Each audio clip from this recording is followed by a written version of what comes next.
अस्सलाम वालेकुम dear students. अल्लाह ताला की बबरकत नाम से शुरू जो बहुत मेहरबान हायत रहम करने वाला है। आज हम लोग 10th class biology chapter number 4 के लॉन्ग क्वेश्चंस करेंगे। इससे पिछली वीडियो में हम लोग एमसीक्यू तो शॉर्ट क्वेश्चन आंसर्स कर चुके हैं। तो चलिए स्टार्ट करते हैं। पहला आपके पास तफसीली सवाल है कि खून की इज्जा के अफ़ाल को बयान करना है। तो इसका आंसर आपको पेज नंबर 25 पे मिल जाएगा। अगर आप पेज नंबर 25 पे देखें खून और इसकी इज्जा, तो खून और इसके इज्जा के बारे में यहाँ से आपने थोड़ा सा ना स्टार्ट से खून के बारे में इतना लिख लेना है। अब इज्जा के बारे में आते हैं। इज्जा में सबसे पहले आपका खून का प्लाज्मा होगा, ठीक है। यहाँ से आपने थोड़ा सा इसमें ऐड कर लिया, ठीक है, 3.1 वाला। उसके बाद उसका पहला इज्जा जो है, क्योंकि उसका पूरा क्वेश्चन ये था खून की इज्जा के अफ़ाल भी बताने हैं, तो इज्जा के अफ़ाल जो है यहाँ से स्टार्ट होते हैं। सबसे पहले खून का प्लाज्मा, इसमें आपने ये 1.5-2 लाइन शामिल करनी है कि खून का माया हिस्सा है।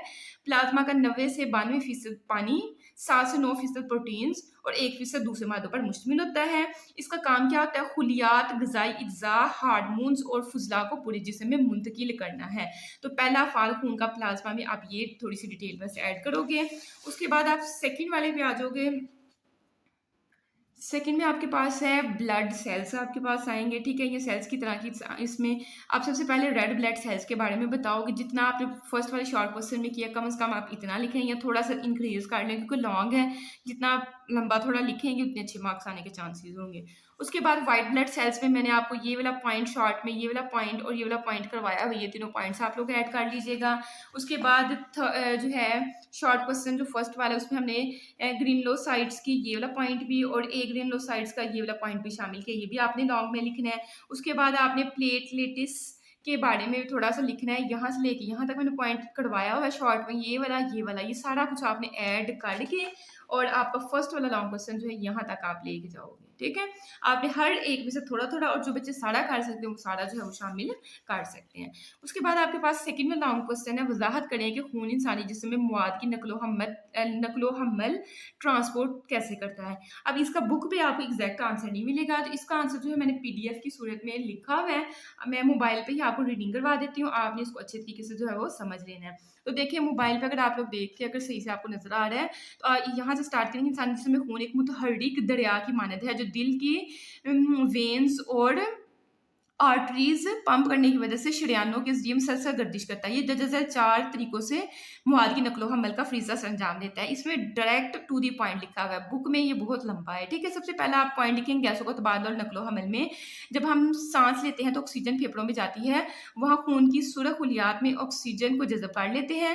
फिर खून इस ऑक्सीजन को जिस्म के दूर दराज हिस्सों जैसे दिमाग है, पट्ठों हैं या हमारे अज़ा हैं, उन तक पहुँचाता है, जहाँ ये तवानाई बनाने के लिए इस्तेमाल होती है। फिर कहते हैं जब तवानाई बन जाती है, तो तवानाई बनने के अमल के दौरान खुलियात में कार्बन डाइऑक्साइड पैदा होती है, जो कि एक जहरीला मादा है। खून इस गैस को वापस फेफड़ों तक लाता है, जहाँ से ये सांस के ज़रिए बाहर निकल जाती है। जब सांस के ज़रिए बाहर निकल गई, उसके बाद कहता है सेकंड वाला पॉइंट है, फर्स्ट वाला तो हमने कर लिया कि गैसों का तबादला और नकलो हमल, ठीक है। हमने खून जो है इंसानी जिस्म में मवाद को किस तरह से एक जगह से दूसरी जगह ट्रांसपोर्ट करता है। पहला तो हमने कहा गैसों का तबादला और नकलो हमल जिस तरीके से होते हैं, वो पॉइंट्स हमने पढ़ लिए।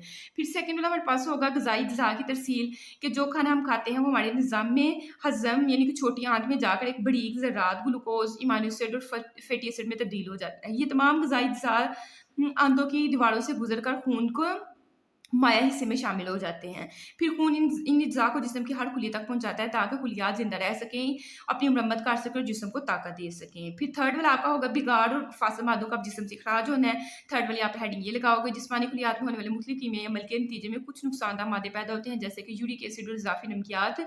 अगर ये नमकियात, ये आपने ये जो है यहाँ से ये कट कर देना है। अगर ये मादे जिस्म में जमा रहे तो इंसान बीमार हो सकता है। खून इन तमाम फासिल मादों को अपने अंदर हल्का के लीवर और जिगर फ़िल्ट्रेशन के लिए गुर्दों की तरफ ले जाता है, जहाँ खून साफ़ होता है और फुज़ला जो है पेशाब की शक्ल में बाहर निकल जाता है। थर्ड आपका ये पॉइंट हो जाएगा। 4 वाला पॉइंट आप इसमें लिखोगे कीमियाई पैगाम रसानी और दर्जा हरारत को कंट्रोल करने में। कहते हैं जिस्म के मुख्तलिफ गदू जैसे आपके गदू ख़ास केमिकल्स बनाते हैं, जैसे जिन्हें हार्मोन्स कहा जाता है। ये अंदर वाला छोड़ दें। वैसे खून इन हार्मोन्स को इनकी मखसूस जगहों तक पहुँचाता है, ताकि जिस्म का हज़म का निज़ाम, ग्रोथ और दीगर अफ़ाल दुरुस्त तरीके से चलें, ठीक है। उसके बाद कहता है इसके अलावा खून जिस्म की अंदरूनी दर्जा हरारत को भी बरकरार रखता है। ये ज़्यादा गर्मी वाले अज़ा जैसे जिगर और पट्ठे, ठीक है। अब यहाँ थोड़ी सी ना लिखने में गड़बड़ हुई है, जिगर और पट्ठों की तरफ मुंतकिल करता है। यहाँ आप लोग खुद लाइन सही बना लें, जिगर और पट्ठों की तरफ मुंतकिल करने से हरारत लेकर इसे जिल्द, अब जिल्द के बाद आपने लिखना है,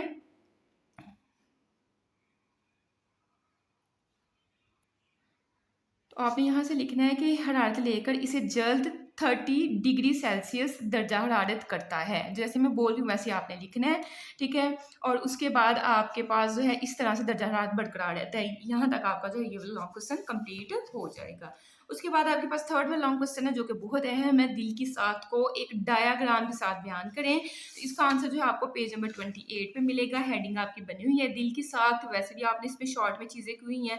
सबसे मेन चीज़ आपको जो नंबर मिलेंगे वो डायग्राम से मिलने, उनकी लेबलिंग जो है आपने करनी है, क्योंकि ये अभी आपके पास आपने शॉर्ट क्वेश्चन में भी ये लेबलिंग सारी जो है वो याद की हुई है। तो लॉन्ग में दिल का साख तो जो है बहुत अहम लॉन्ग क्वेश्चन है, ठीक है? इसके ऊपर मैं लिखने लगी हूँ। ये आपने सारे का सारा पेज दिल की साख जो है पेज नंबर 28 और 29 पे जो है भाव को रोकती है, मतलब दिल में खून की गर्दी से ऊपर ऊपर आपने जो है वो सारा करना है थर्ड लॉन्ग क्वेश्चन में। उसके बाद फोर्थ लॉन्ग क्वेश्चन है जो कि बहुत अहम है, स्मोकिंग के दिल की बीमारियों से मुतल्लिक नुकसान द असरात की वजाहत करें। इसका आंसर बच्चों आपको पेज नंबर 35 पे मिलेगा।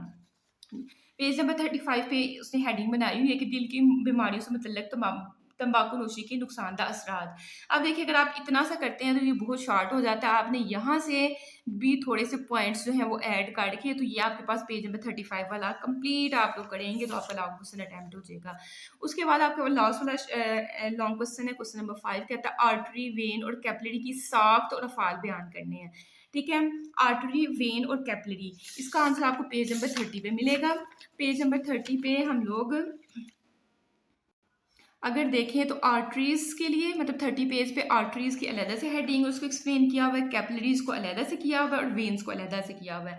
तो मतलब 30 और 31 पे आप यहाँ तक जो खून के वापसी के भाव को रोक देती है, मतलब 3.3 वाला पूरा टॉपिक आप इसके अंदर लिखेंगे और यहाँ से आपको जो चीज़ अहम लगेगी वो भी आप लोग इसमें ऐड करेंगे, तो फिर आपका लॉन्ग क्वेश्चन कंप्लीट होगा।